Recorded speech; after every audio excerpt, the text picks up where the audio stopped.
Northern Brewery takes you where home brewing and craft brewing meet. From pro breweries to home breweries, we live and breathe beer. Craft beer celebrities, homebrew luminaries, brew sessions, and most important of all, lots of great beer. You are watching Brewing TV. Yeah, we're gonna do it. I said we'd. I gotta call you back, Sam. Hi, I'm Michael Dawson. And I'm Jay Keeler. We're from Northern Brewer. This is Brewing TV, and for the past 2 days, Brewing TV has been in a place where preconceived notions get exploded. A place where the very idea of beer is challenged on a daily basis. A place where the limits of homebrewing don't stop 5 gallons or 10 gallons or 15 gallons or even 500 barrels. From top to bottom, from left to right, but always off-centered, join us as we explore the world of Dogfish Head. All for brew. Brew for all. Clink.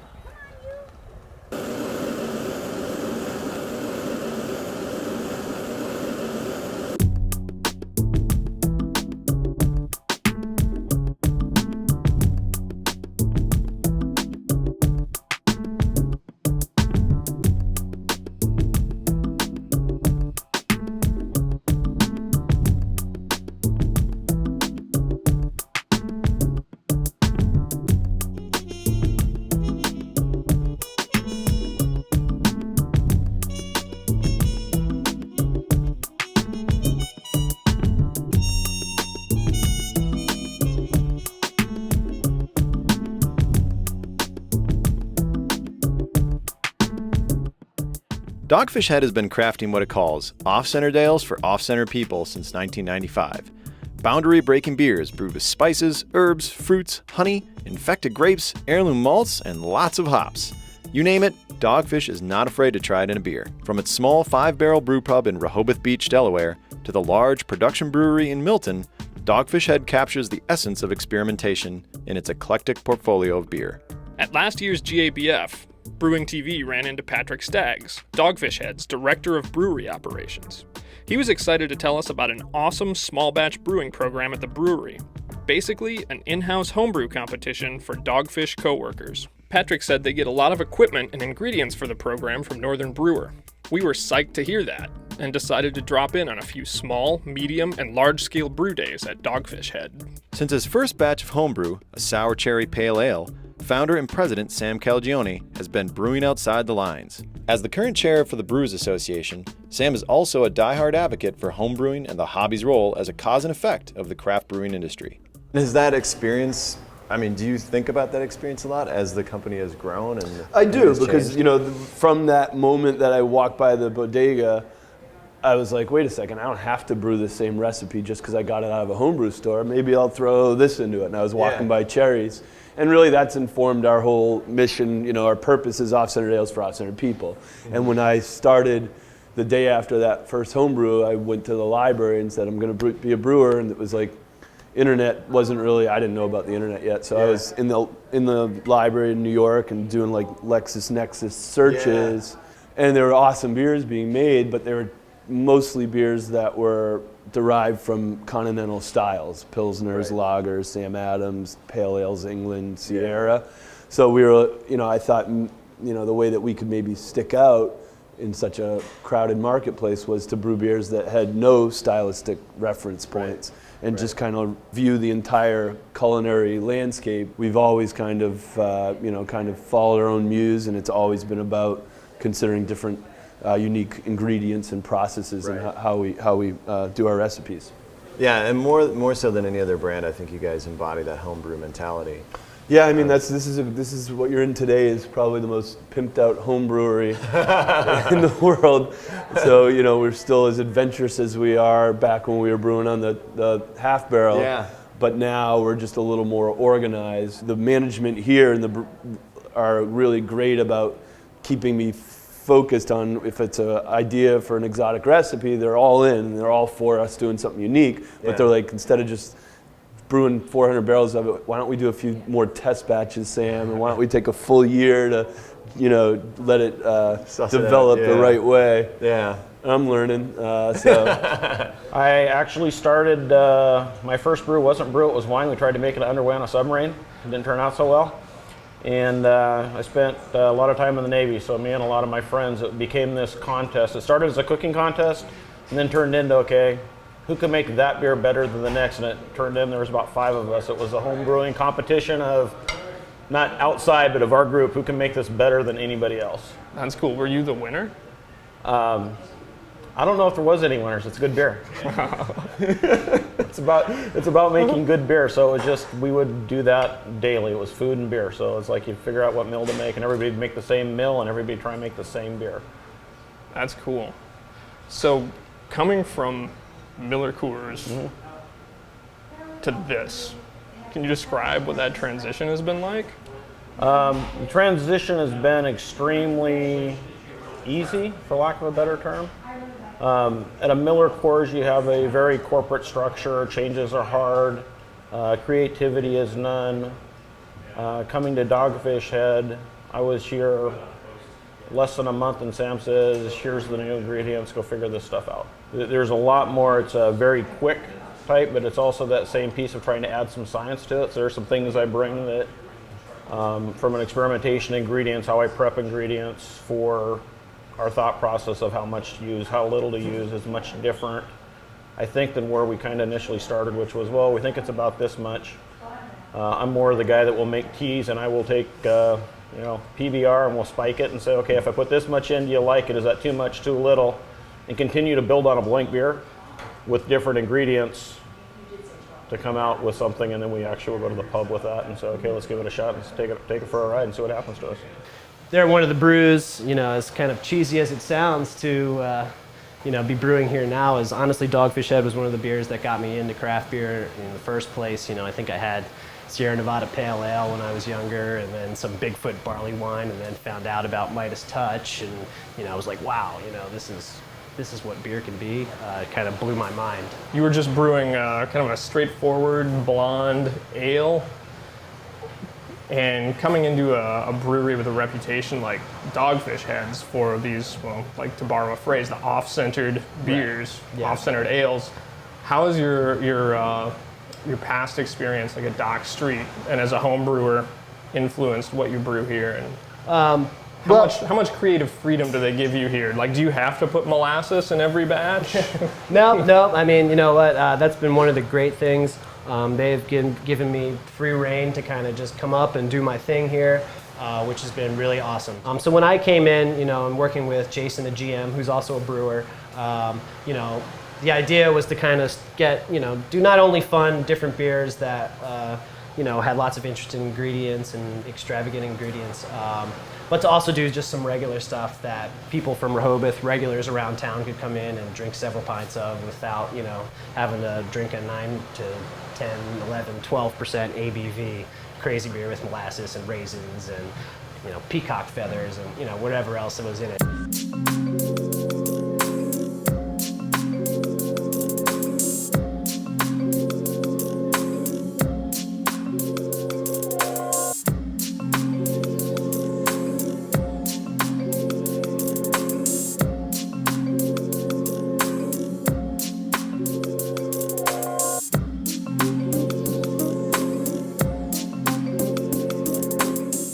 At Dogfish right now we're breaking down about every wall we have, because our growth at about 20% a year, it's causing us to really find out the limits of all our different equipment. Starting with the Brewhouse, we have a 100-barrel Brewhouse, and midway through next year, it taps out on capacity.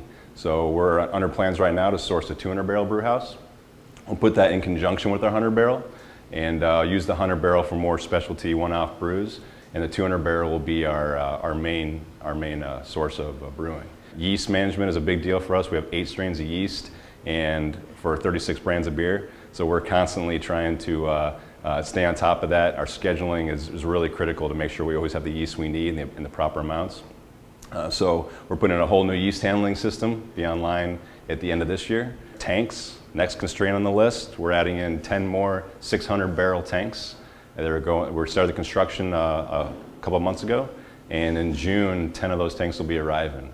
And those are all outside. Once those are in place, we're gonna need more tanks, and we start going inside the building. Then we tear the roof off, and we just keep on going and going and going. The big thing coming up for us on the back end is our packaging and warehouse. Those start to be our biggest constraint about first quarter of next year. So we just are finishing up the final deal with our supplier on a new packaging line, and where our current line does 240 bottles a minute, 12 ounce, this line is going to do 650 bottles a minute.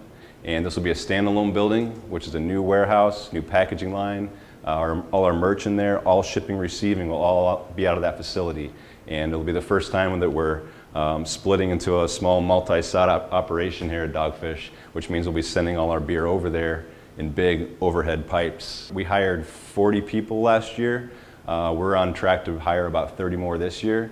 So you think about that with our 20% growth every year, that's a lot of new faces coming in, a lot of people that need to get up to speed with what we're doing quickly. And not just on the production side about making the beer, but how do we get them to speak quickly on what we're about, what Dogfish is about. There's a lot of ways to do that. One of the big things is we want to get everyone into what we're really doing, which is making awesome beer.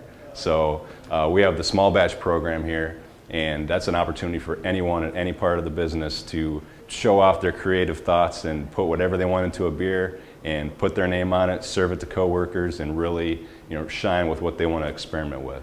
We kind of got together collectively as a team, and we were like, hey, throwing out some summer ideas, and somebody brought up raspberries, and we're like, yeah, let's use raspberries, and someone brought up lemons, we're like, that's great too, so let's do it all together in a wit style. So we made a raspberry lemon wit beer with coriander, and a lot of coriander, a lot of raspberries, and plenty of lemon zest. We're shooting for that summertime feel, like that lower alcohol percentage, maybe around 5% or so.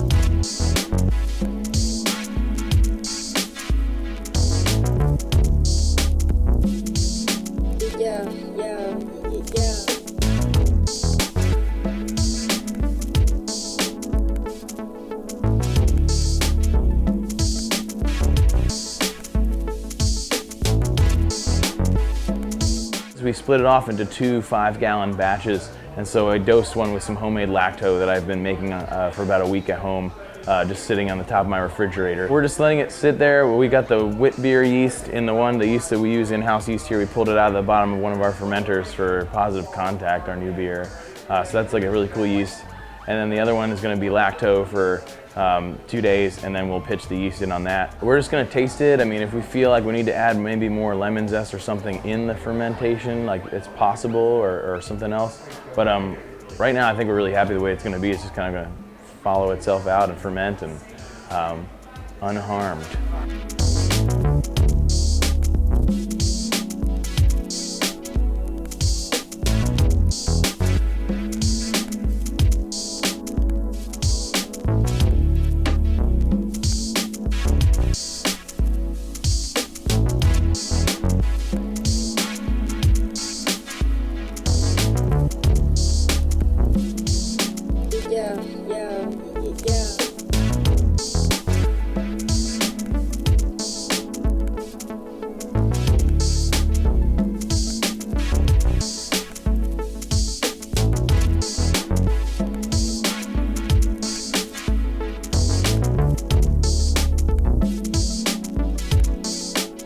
We did a Portugal style today. It's a black IPA.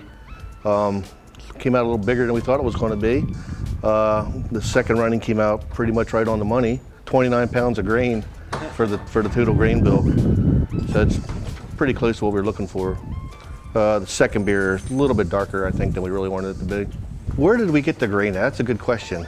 So I was searching the internet for Carafa 3, which is what we wanted to use for the dark portion of this. Northern Brewer popped up, and they had it in stock. And by the way, guys, it came in 2 days. It was awesome. There's nothing crazy about this beer other than how it was brewed. The Portugal style, as far as we know, nobody here has ever done it. So we were the first ones to try it, and it worked really well. You gonna win? Damn right I'm gonna win. Well, the best part about it is because we did that, now we have 2 beers to put into the contest, so double our chances with the same brew. Tim and I sit next to each other. We compete and debate a little bit on how crazy we're gonna get with some of the brews. I'm more of the, hey, yeah, go for it, let's see what happens. Tim's a little more of the mature side of, well, let's think ahead. Are we gonna be able to scale that up? These guys wanna do a breakfast stout, and not your typical breakfast stout. They wanna put in breakfast, like breakfast buffet. So the list on there, well, you start at the grain bill, and it's pretty basic stout recipe, you know, some roasted malt and your base malts. Then you get down to the other section, and it's Eggo waffles, French toast, kashi, granola, orange juice. There might be some eggs in there, and there's about 20 other breakfast items that I can't imagine working, but I said, hey, give it a shot. Tim's already thinking about, okay, if you guys win, we're gonna brew this on a big scale. I'm not sure how that's gonna happen. It's a way to kind of recognize that we're all trying to go in the same direction while getting to know each other as people. In the case of Small Batch, there's the other great component of creative expression. Yep. When we do have to brew such big batches, even a one-off for us now out of here really needs to be at least 600 or 800 barrels for us not to piss off customers, but we have to get at least enough out to each market so that hardcore Dogfish fans can find the beer at least once. That's kind of our goal when we do one-offs. But Small Batch allows us to just do whatever we want at the smallest scale. The coolest part about Small Batch is since its inception, it was like just kind of brought up, and it was like Sam was like, hey, you know, we've got this Sabco system sitting back here, like let's put it to use, you know.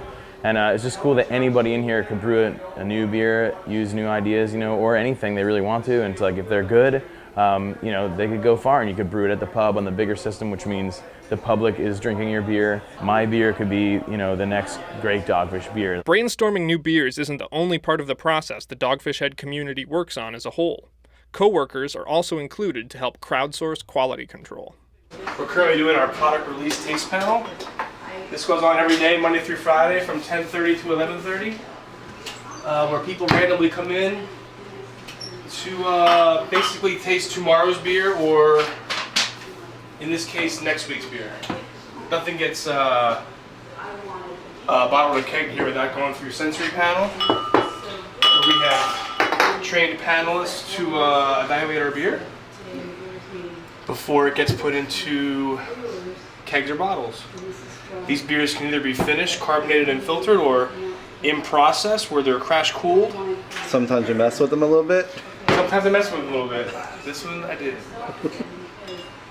There's a little bit of metallic. They have to display to me that they have the ability to differentiate and taste and stuff, and I measure their attitude and motivation, and I measure their attendance and their validity, pH, color, IBU, alcohol, whatever. You still need a human being to tell you that it's good or not, because every beer can be spot on analytically, but it can be incorrect in taste and mouthfeel and aroma and so forth. There's no machine that can really tell you that. You need people for that. So that's where they come in. Excellent, dude. Thank you so much. And this one's like this? Okay. Excellent. Thank you, Mike. All right, dude. Last sample. Metallic. You got it right. Yeah, buddy. It better. It sounds like there's so much integrity and art that goes into what you guys do. I mean, it doesn't seem like you guys just come out with a beer. No. There's a story, there's a context to it. We work hard on the storytelling component of it. We love seeing the other breweries grow in America, our friends that have breweries, but frankly we try really hard to not watch what other breweries are doing. And so I usually look at the music and art world and culinary world for more inspiration than I would for the brewing world. But we do, and I don't think it's pretentious at all to treat beer as an art form. You know, it deserves as much respect as painting and certainly the culinary chef world and stuff like that. I was a finalist in the James Beard Awards, which are kind of the big food world awards. Both myself and Garrett Oliver was a finalist this year as well. I was a finalist last year. Neither of us won, still a wine person won.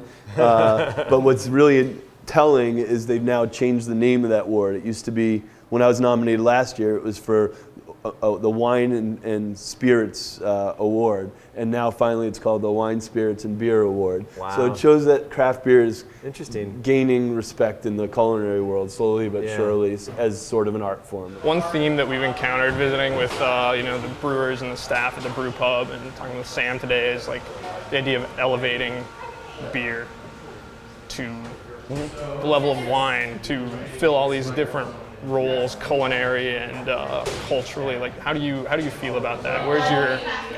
I think trying to get us to a level, because there's a whole beer pairing piece. Until I worked at Dogfish Head, my wife wouldn't drink beer, didn't touch it, didn't like it. She still doesn't like IPAs, but she'll drink spice beers, fruit beers. We can find that food pairing for her that gets it. And I think without doing that, we're going to find ourselves at a point that it's tough for people to relate. So how do you get that person that enjoys a wine for certain characteristics to like a beer for different characteristics? Because of the regulations, our palate is much greater to actually build beers to pair with specific foods, that the wine guys kind of have to see what naturally happens to them and work a pairing backwards. We can do it, we're completely the flip side. Right. We don't have to see what we get and figure out or design a food. We can take a food and design a beer to go with it. Case in point, as the small batches were going on outside the brewery, inside, the main brewhouse was being used to brew Positive Contact, the newest release from Dogfish Head's music series, a collaboration with hip-hop artist Dan the Automator. This beer includes some of Dan's favorite ingredients for cooking: cayenne peppers, a whole bunch of cilantro, and the sweet juice of Fuji apples.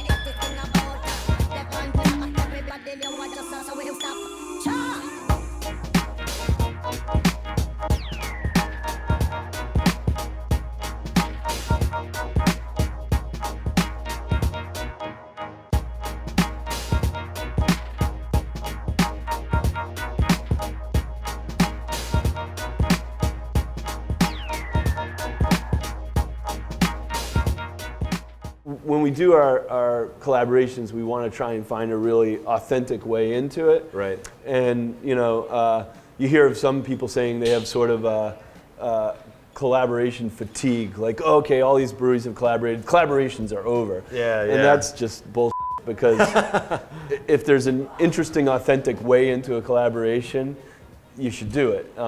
If it's just sticking two logos on a bottle for the hell of it on another pale ale, probably not much inspiration there. But our whole industry was founded on collaboration. From the moment Charlie Papazian visited Michael Jackson at the British Beer Festival, and Charlie said, "Hey, this is really cool. We should do one in America." Yeah. And Michael Jackson said, "Yeah, that would be nice, except what would you serve for beer?" Because American beer in that era wasn't very adventurous. But then you go from there to the first time Ken Grossman drove a pickup truck from Chico down to San Francisco to buy a used piece of equipment from Anchor, from Fritz Maytag. That spirit of collaboration is in our DNA as brewers. You guys are brewing Positive Contact today, and I was upstairs helping clean some cilantro in the brew house, 80 pounds of it going into the whirlpool. Do you get jaded about things like that at Dogfish Head? Is it just like, oh yeah, we're going to put 80 pounds of cilantro in the beer today? Does anything... We try to keep everything in balance. Yeah. Being difficult is, we like the term blissfully inefficient versus a big brewer who everything is about efficiency. We like the blissfully inefficient. So I try to be mindful when I formulate to make sure that I'm not going to kill the brewers up there. By the same token, that's who we are. So to do something that's a little difficult, a little different, it's part of the culture, it's part of who we are, it's part of the beers that we make, versus trying to find the simplest, easiest way to make everything. We truly try to make it to the point of, there's some difficulty. That's what makes it taste. That's what makes it feel special to us, and hopefully feel special to our beer drinkers when all said and done. Our model's pretty unique, in terms of a top 20 volume brewery in the country, but that one that's not interested in focusing on our flagship beers. Right. It's kind of counterintuitive, particularly from the perspective of the retailer and the distributors, who really just are designed as businesses to focus on as few things as possible from each company and just sell the shit out of them. Right. To them, we're kind of a pain in the ass because we're like, no, don't just focus on those two things. We have 36 children and we love all our children equally. And we realize it's a challenge for our retailers. So we're really thankful to them and our distributors that they understand our mission, embrace it, and are willing to carry so many different beers of ours. But we're not doing it as much for them as we are for Dogfish beer enthusiasts, beer lovers. And they don't think it's a pain in the ass. They're psyched that we're doing all that, and the retailers and distributors just kind of have to deal with it. The homebrew club that Sam Calagione helped form in the early 90s is still around and brewing strong.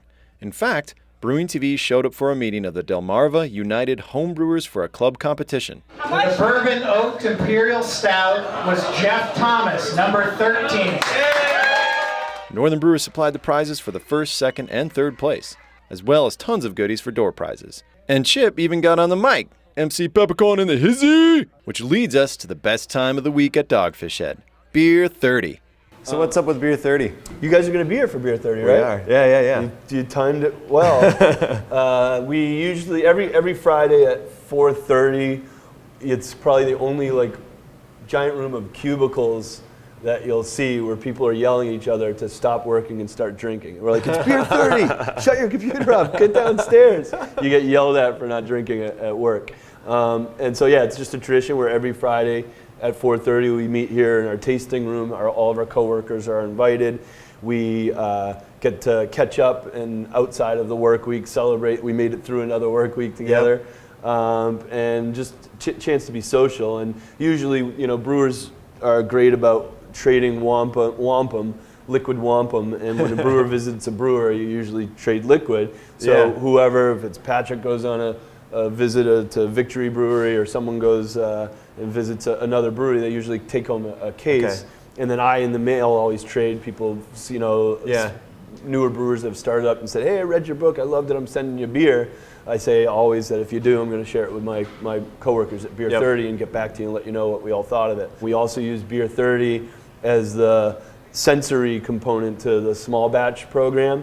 So a lot of times at Beer 30, there'll be one of the beers that comes through small batch that's served at Beer 30, and we put out our sensory analysis sheets, and the coworkers all judge that beer, submit those forms, and that's what informs the decision of which beers from small batch make it to a pub commercial batch. Awesome.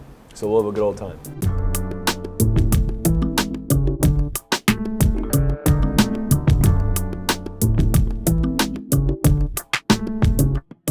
Dogfish Head is a true inspiration to Jake, Chip, and myself. From 5-gallon carboys to 600-barrel fermenters, their no-holds-barred approach to beer is amazing to watch, and we appreciate being allowed to take part in the magic. Brewing TV and Northern Brewer would like to thank everyone at the Production Brewery in Milton and the Brewpub in Rehoboth Beach. Thanks for all the great conversations and wonderful beer. As we like to say when we crash somebody's Beer 30, all for brew, brew for all! Cheers, Dogfish Head! All for brew and brew for all. Northern Brewer, Minneapolis, St. Paul. All for brew and brew for all. Northern Brewer, Minneapolis, St. Paul. That's right.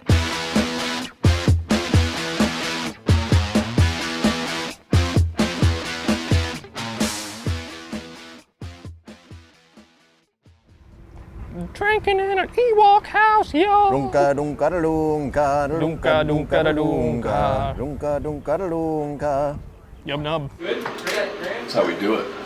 Beards and shaved heads, it's an awesome look. It is, you know. Hi. Well, it's kind of, yeah. It's aerodynamic, but manly. There you go. It just takes time. Yeah, yeah. It doesn't just happen. I don't just roll out of bed and look like this. Yeah, as you guys are growing exponentially. No, good shit. He's getting closer. Whoa. Why are you attacking us? And craft beer is exploding. Oh, jeez. I'm going to have to start over now. No, I like it. It's kind of cinema verite. Going hunting. Well, this is like the exercise in patience, right? Yeah, no. That's not drill it off. It gets to the point. It's a testament to commitment. It's like brewing, right? You got to have patience. You got it. Because if you try to rush it, it's screwed up. Yeah. All right. All right. Thank you for your time. Cheers. What's Thank you that for your time. tat? I like that. It's very Paul Bunyan-esque. Yeah. I like it. All right. Thank you guys for your time. Yeah.